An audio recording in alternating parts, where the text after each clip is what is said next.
নমস্কার বন্ধুরা, আজ রান্না করব পুঁটি মাছ। পুঁটি মাছ দেখলেই তো কাটার জন্য ভীষণ ভয় পেয়ে যায় যে কি করে এই মাছ কাটবো, রান্না করব।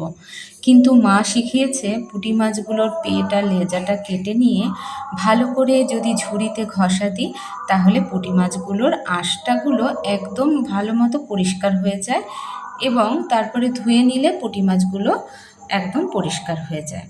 তারপর থেকে পুঁটি মাছ আনলে আমার কোনো অসুবিধা হয় না। আর এই পুঁটি মাছ খাওয়া তো বাচ্চাদের তো ভীষণই উপকারী, সবারই উপকারী, চোখের জন্য ভীষণ ভালো।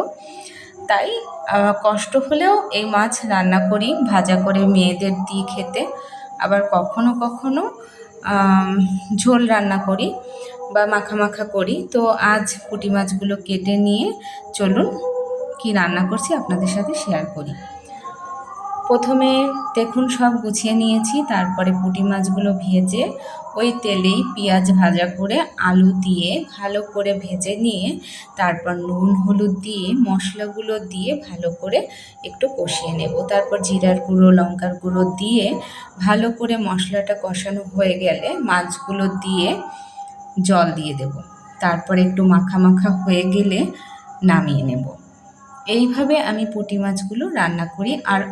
আর বেশ কিছুটা পুঁটি মাছ ভাজা করে দিই আমার মেয়েদের, ওরা ডাল দিয়ে ভাজা খেতে ভীষণ ভালোবাসে।